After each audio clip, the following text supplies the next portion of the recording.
जय हिंद दोस्तों, आप सभी को मेरा नमस्कार। मैं फिर आप लोगों के बीच में उपस्थित हूँ, क्योंकि सब लोग की यही डिमांड थी कि सर एक बार कट ऑफ बता दीजिए। रिवाइज आंसर की आई है, उसके बाद सब लोग यही बोल रहे थे कि सर एक बार आप कट ऑफ डिस्कस कर लीजिए। तो मन तो नहीं था, बट मुझे लगा कि चलिए इतने लोगों की डिमांड है तो एक बार मुझे सोचना चाहिए इस पर। तो इसीलिए मैं आप लोग के साथ में ये कट ऑफ डिस्कस कर रहा हूँ।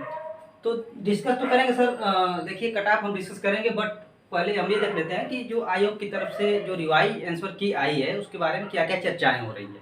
देखिए मैं बता दूं कि जो अभी रिवाइज आंसर की आई है इससे मैक्सिमम जो स्टूडेंट्स हैं वो क्या है, असंतुष्ट हैं। असंतुष्ट क्यों है? क्योंकि उसमें कुछ क्वेश्चन ऐसे भी थे जिसमें आना था रिवाइज आंसर की, उसका नहीं आया। 3 क्वेश्चन पे मात्र आया है, आपको पता है। तो मैक्सिमम लोग ऐसे मुझे मिले कि जिनका नंबर घटा है, 1 नंबर 2 नंबर घटा ही है।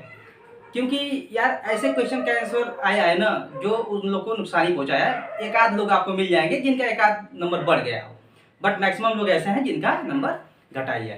तो अब यही है कि बहुत अच्छा नहीं रहा यूपीपीएससी का जो ये अनुभव हम लोग का है, क्योंकि ये कहीं ना कहीं मिसिंग है कुछ। तो यार मुझे ये लगता है कि लड़के तो असंतुष्ट हैं बेचारे, तो जाएं किसके पास? तो कहीं ना कहीं क्वेश्चन किससे करेंगे? वो जो उनके टीचर्स थे जिन पे उनको विश्वास था, तो सवाल तो उन्हीं से करेंगे ना कि सर इतना ऐसे हो गया। और देखिए सबसे बड़ी बात, जब आंसर की पहली बार आई थी तो इतने लोग कटाव बताए और ये भी बताए कि ये क्वेश्चन गलत है, और कॉन्फिडेंस के साथ दावा भी किया उन्होंने कि ये क्वेश्चन पे आपको नंबर मिलेगा। बट ऐसा नहीं हुआ है। तो भाई ऐसा नहीं हुआ है तो फिर तो कम से कम आप लोगों को लड़कों के बीच में आना चाहिए था, उनको कुछ सांत्वना देना चाहिए था कि भाई नहीं हुआ तो क्यों नहीं हुआ। इसका मतलब कि आप लोग गलत गलत बता रहे थे, आयोग सही है। ठीक है, तो कहीं ना कहीं आप लोगों को जो लड़के हैं, मैं सब जो बड़े चैनल हैं यूट्यूब पे मैं उनकी बात कर रहा हूँ, मिलियन में सब्सक्राइबर हैं। और जब देखिए सबसे उनकी अच्छी बात ये है कि उनके लिए फायदेमंद जो चीज़ होती है उस पर तो बात करते हैं। अब देखते हैं कि उनका जहाँ फायदा नहीं है उस पर बात नहीं करते हैं। तो मैं किसी का नाम नहीं लूँगा, बट ये है चीज़, उन लोग को भी समझना चाहिए। और मेरी वीडियो अगर आप लोग जितना शेयर करेंगे तो उन लोग तक पहुँचे कि हाँ उन लोग को समझ में आए कि यार हाँ ये चीज़ें हैं, जो लड़कों की बातें हैं हम लोग नहीं उठा रहे हैं। तो अब आपको ये करना है कि उनको भी आपको एक बार कमेंट बॉक्स में उनके भी छोड़ देना है कि सर आप इस चीज़ में क्यों नहीं बात कर रहे हो। क्योंकि यार जब कोर्स बेचना होता है तो आप बेचते हैं, फिर जब लड़के परेशानी में होते हैं तो आप उनके सामने नहीं आते हैं, उनकी बात ही नहीं करते हैं। तो अब मैं क्या बताऊं यार, उन लोग को क्या कहा जाए। तो ये मेरी वीडियो आप ज़्यादा से ज़्यादा शेयर करिए ताकि उन तक ये बात पहुंचे जो लोग कोर्स बेचते हैं। लड़कों के साथ कहीं ना कहीं धोखा हो रहा है। और यूपी ट्रिपल एस की बात ही क्या करना है यार, उसका तो कुछ समझ ही में नहीं आता है। ठीक, तो आइए मैं देख लेता हूँ कि अब आपको आगे क्या करना है। देखिए सही बात है कि कहीं कहीं नाइंसाफ़ी हुई है लड़कों के साथ, बट ये है कि आपको यहीं रुकना नहीं है, आगे बढ़ते रहना है। तो आपको अब ये करना है कि देखिए रिजल्ट कहीं ना कहीं इसका जो एक्सपेक्टेड रिजल्ट डेट की बात की जा रही है लेखपाल की, ये रिजल्ट आ जाएगा आपके अक्टूबर लास्ट तक। समझ लीजिए अक्टूबर लास्ट तक आ सकता है रिजल्ट। भाई डेट देखिए यूपी ट्रिपल से कोई भरोसा है नहीं कि हम अपना इतना बता देंगे तो उसी पे आ जाएगा, इसका कोई आप नहीं वो एक्सपेक्ट कर सकते हैं इससे। तो एक बार मोटी मोटा समझ लीजिए कि अक्टूबर के लास्ट तक आ जाएगा। ठीक है, अक्टूबर के लास्ट तक आ जाएगा। और यूपी ट्रिपल से पहले ही बता चुका है कि जो डीवी की डेट होगी वो फरवरी में इसका कराएंगे, डीवी लेंगे।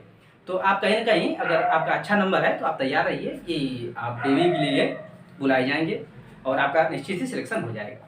अब देखिए मैक्सिमम लोग जैसे कि मैं देखा हूँ कि उनका नंबर घटा है, तो बेचारे निराश तो हैं लड़के, मत कर भी क्या सकते हैं, क्योंकि जिनके ऊपर भरोसा था उनका वो तो कुछ बोल ही नहीं रहे हैं। तो आइए मैं देख लेता हूँ कि देखिए एक्सपेक्टेड इसकी रिजल्ट डेट मैं बता दिया कि अक्टूबर के लास्ट तक आ सकता है। उसके बाद इसकी डीवी कहीं ना कहीं फरवरी में लेगा, ये पहले से कर लिया है क्लियर उसने यूपी ट्रिपल एस। और अब बात करेंगे हम मतलब कट ऑफ की, आप लोग की डिमांड है इसलिए मैं कर रहा हूँ। नहीं है, अब देखिए कट ऑफ बहुत चीज़ों पे डिपेंड करती है। आप देखे थे क्लासरूम में क्या स्थिति थी, उस पर भी डिपेंड करता है, क्योंकि भाई ग्रुप में लोग बैठ के बात करके किए हैं क्वेश्चन, तो उसका अंतर तो देखिए कुछ ना कुछ आपको यहाँ पे वेरिएशन दिखेगा उसमें। वो चीज़ आपसे, दूसरी चीज़ कि कहीं कहीं ऐसे भी सुनने में आया कि भाई पेपर मतलब खुद जो कॉलेज वाले थे वो कराए, तो उसका भी थोड़ा सा असर पड़ेगा। तो उसका बहुत ज़्यादा असर नहीं पड़ेगा अगर मास लेवल पे ये चीज़ ना हुई हो। ठीक है, तो ये चीज़ है। और देखो यार धांधली अगर हो गई हो तो उसमें कटाप कोई लगा नहीं सकता। मगर अब मैं जो बताने जा रहा हूँ कि जो कटाप होगी, मेरा भी एक्सपीरियंस है और इतने लोगों से मैं मिला हूँ और जो बहुत अच्छे अच्छे स्टूडेंट हैं और बहुत ही मेहनत करते हैं, ऐसा नहीं है। और कई जगह सिलेक्शन भी ले चुके हैं, तो इसलिए मैं ये कट ऑफ बताने जा रहा हूँ उन्हीं के मतलब एक्सपीरियंस के आधार पे, ठीक है। तो ये मैं देखा हूँ कि अगर मान लीजिए धांधली नहीं हुई हो ना, तो जो लोग 80 प्लस बता रहे हैं ऐसा नहीं है, कुछ लोगों का हो सकता है, पर सबका नहीं हो सकता है ना। आप भी जानते हैं ये बात कि जो मेहनती लड़के होते हैं लाते हैं नंबर, बट इतना भी नहीं ला देते हैं यार कि मतलब 90 प्लस करते हैं, ठीक। तो कहीं ना कहीं ये गलत होगा, क्योंकि कुछ क्वेश्चन ऐसे भी होते हैं कि गलत हो ही जाते हैं, माइनर मिस्टेक सबसे होती है। तो आइए मैं देख लेता हूँ एक बार कट ऑफ आपको बता देता हूँ, क्योंकि जितने लोगों से मैं मिला हूँ उनका लगभग यही है, समझ। तो आइए देखते हैं जनरल की cut off. General cut off देखिए, कहने को अगर ईमानदारी की बात कर रहा हूँ, अगर ईमानदारी से एग्जाम हुआ तो ठीक है। तो देख लेते हैं, कुछ हुआ हो थोड़ा बहुत नकल वकल हुई है उससे कोई फर्क नहीं पड़ता, इतना के आसपास आप मान लीजिए कि रहेगी कट ऑफ। तो जनरल की मैं मान ले रहा हूँ कि 76 टू 79, ठीक है। अगर इतना है तो आप निश्चिंत रहिए, चिल्ड मारिए, टेंशन ना लीजिए, ठीक है। आप आगे की पढ़ाई करते रहिए, क्योंकि ये तो मतलब जो होना था हो ही गया है। तो 76 टू 79 आपका जनरल कट ऑफ रहने वाली है, इसी के बीच में वेरी करेगी, ठीक है। उसके बाद आ जाइए ओबीसी की। ओबीसी की मैं मान रहा हूं कि 74 टू 77, ओबीसी की कट ऑफ जो रहेगी 74 टू 77 रहेगी। अब ईडब्ल्यूएस की आ जाइए, 73 टू 76, ईडब्ल्यूएस की देख लीजिए 73 टू 76। अब एससी की बात करते हैं, तो मान लीजिए एससी की ले लीजिए 69 टू 72, ठीक। एससी की ले लीजिए 69 टू 72, एसटी की ले लीजिए 67 टू 70 ले लीजिए, इसी के आसपास आप देख लीजिएगा, ठीक है। अब पीएच की ले लीजिए 63 टू 66, एक मोटा मैं बता रहा हूँ ये। और कहीं ना कहीं अब देखिए, इसमें मैं महिलाओं का जिक्र नहीं किया हूँ, तो महिलाओं का इससे कमी रहने वाली है। जिस जनरल हो गया तो उसमें उससे कमी मेरिट रहेगी, महिलाओं की जो है कि उससे ज़्यादा नहीं जाएगी, ठीक है। तो आप ये देख लीजिए, बाकी अब ज़्यादा मैं नहीं इसमें बोलूँगा, आप कट ऑफ देख लीजिएगा और अपने अकॉर्डिंग।